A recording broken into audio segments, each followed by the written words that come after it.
तो क्या यहाँ पारस हॉस्पिटल के जो ऑनर हैं उनको धारा 81 आईपीसी के धारा 81 का उन्हें लाभ दिया जाएगा? क्या वो धारा 81 का लाभ लेके यहाँ पे बच पाएंगे? यही हम जानेंगे इस वीडियो में। तो दोस्तों हमारे साथ बने रहिए और हमारे YouTube चैनल को सब्सक्राइब कर लीजिए। तो दोस्तों यहाँ पर धारा 81 के अंतर्गत बताया गया है आवश्यकता का सिद्धांत। तो यहाँ पर ये माना गया है कि नेसेसिटी नोज नो लॉ की आवश्यकता किसी भी कानून को नहीं जानती है। तो दोस्तों यहाँ पर ये सिद्धांत है नेसेसिटी नोज नो लॉ, यानी कि यहाँ पर जो आवश्यकता है वो किसी विधि को नहीं जानती, किसी कानून को नहीं जानती, ऐसा यहाँ पर ये सिद्धांत है।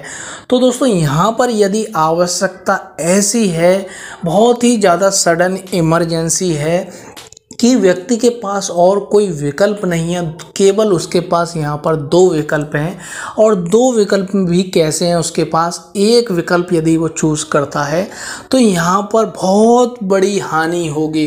यहाँ पर हो सकता है कि 50, 100, 200 लोगों की जान चली जाए, लेकिन यदि अगर वो दूसरा ऑप्शन अपनाता है तो यहाँ पर उसके मुकाबले बहुत ही कम नुकसान होगा। यहाँ पर हो सकता है कि यहाँ पर केवल 2, 3 या 5 लोगों की ही यहाँ पर जान जाए। तो इस तरह की यहाँ पर ये सिचुएशन बताई गई है धारा 81 में। ये तो ये मनुष्यों के बारे में भी और प्रॉपर्टी के बारे में है कि प्रॉपर्टी के बचाव में भी इस तरह की आवश्यकता के सिद्धांत को अपनाया जा सकता है, लेकिन वहाँ पर केवल प्रॉपर्टी की क्षति करके ही प्रॉपर्टी की बड़ी क्षति रोकने के लिए प्रॉपर्टी की छोटी क्षति यहाँ पर कारित की जा सकती है। तो दोस्तों हम बात कर रहे हैं यहाँ पर मनुष्यों की, ह्यूमन बीइंग की, कि उन्हें यहाँ पर इस तरीके से कि ज़्यादा लोगों को बचाने के लिए यहाँ पर कम लोगों की क्या जान ली जा सकती है, वो ही हम यहाँ पर बात करेंगे। तो दोस्तों यहाँ पर बताया गया है कि धारा 81 इस सिद्धांत पर आधारित है कि जब सडन इमरजेंसी की परिस्थिति हो और व्यक्ति के पास दो विकल्प हों, दो ऑप्शंस हों इसके पास, और दो ऑप्शंस में पहला ऑप्शन ऐसा हो कि यहाँ पर बहुत छोटी हानि होती है, बहुत ही कम लोग यहाँ पर मारे जाएंगे, और दूसरा विकल्प ऐसा है कि यहाँ पर बहुत सारे लोगों की यहाँ पर मृत्यु होगी। तो यहाँ पर बहुत सारे लोगों की मृत्यु होगी। तो यहाँ पर व्यक्ति इस तरह की यदि सडन इमरजेंसी है कि उसके पास ऐसा कोई यहाँ पर विकल्प नहीं है, तो वो यहाँ पर ऐसा इस दिशा में काम कर सकता है कि यहाँ पर कम हानि हो, कम से कम लोगों की यहाँ पर जाने जाएं। तो दोस्तों ये सिद्धांत बताता है। तो दोस्तों पारस हॉस्पिटल में जो हुआ कि उन्हें ये लगा, या ये सच्चाई है या झूठ है, ये तो इन्वेस्टिगेशन में आएगा। पुलिस इन्वेस्टिगेशन में जो एविडेंस आएंगे उसमें ये आएगा कि यहाँ पर ये सच्चाई है कि ऑक्सीजन की कमी हो गई थी या नहीं हो गई थी।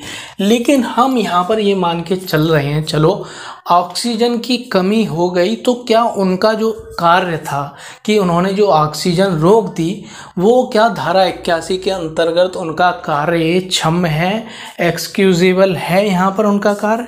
ये हम यहाँ पर बात करने वाले हैं। तो दोस्तों यहाँ पर धारा 81 में दो इलस्ट्रेशन दिए गए हैं।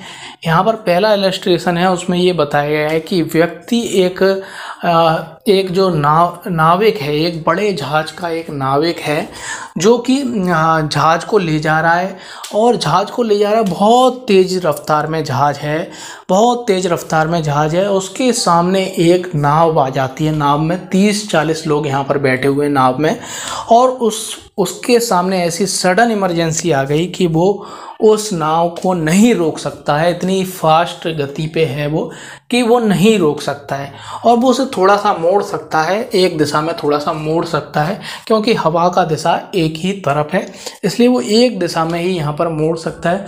और दूसरी तरफ यहाँ पर वो मोड़ता है तो यहाँ पर एक छोटी नाव है जिसमें केवल 2-3 लोग यहाँ पर बैठे हुए हैं। तो दोस्तों यहाँ पर उसके पास अब कोई यहाँ पर ऑप्शंस नहीं है, ब्रेक भी नहीं मार सकता। अगर ब्रेक मारेगा तो भी उसके सामने जो है वो उन लोगों को क्षति होनी है, और उसमें ये 30-25 लोगों की जान यहाँ पर जा सकती है, ज़्यादा से ज़्यादा लोगों की मृत्यु हो सकती है। तो यहाँ पर यदि वो टर्न करता है और छोटी नाव जिसमें कि 2-3 लोग हैं उससे टकरा देता है या उससे टकरा जाती है वहाँ पर मोड़ने पे, तो वहाँ पर उसका कार्य आपराधिक नहीं माना जाएगा। यदि वो मर जाते हैं, उन्हें क्षति हो जाती है, तो यहाँ पर उसे यहाँ पर ये उसका कार्य क्या है, एक्सक्यूजेबल है, ये क्षमनीय है, उन्हें क्षमा कर दिया जाएगा, आपराधिक कार्य नहीं माना जाएगा। यहाँ पर जो दूसरा इलस्ट्रेशन दिया गया है कि कई घर लाइन से बने हैं या झोपड़ी बोल लीजिए, तो यहाँ पर क्या होता है, वहाँ पर क्या हो जाता है, एक अग्निकांड हो जाता है, एक बहुत बड़ा अग्निकांड हो जाता है। और घरों में एक तरफ से जो लाइन से घर बने हैं तो एक तरफ से यहाँ पे आग लगना शुरू हो जाती है। तो यहाँ पर एक व्यक्ति जो समझदार होता है, बहुत समझदार व्यक्ति, तो यहाँ पर वो इस तरह की सडन इमरजेंसी को देखता है। और यहाँ पर सिचुएशन ऐसी कि बहुत सडन इमरजेंसी है, आग इतनी तेज़ी से फैल रही है कि यहाँ पर इतना टाइम नहीं है कि यहाँ पर यदि फायर ब्रिगेड को बुलाया भी जाए तो यहाँ पर बहुत बड़ा नुकसान हो जाएगा, लगभग सारे घरों में आग लग जाएगी। तो दोस्तों यहाँ पर वो क्या करता है, यहाँ पर 2-3 वो बीच में से झोपड़ियों को गिरा देता है या 2-3 मकानों को बीच में से गिरा देता है। तो यहाँ पर क्या होता है, वो आग को इस तरीके से रोक देता है। तो यहाँ पर भी उसके कार्य को, जो उसने मकान गिराया, मकान के सामान का नुकसान हुआ, यहाँ पर उसके कार्य को यहाँ पर क्षमनीय माना है, उसके कार्य को यहाँ पर क्षमनीय माना है यहाँ पर। तो दोस्तों ये सेकंड इसका इलस्ट्रेशन है। तो दोस्तों अब आते हैं हम पारस हॉस्पिटल के मामले में।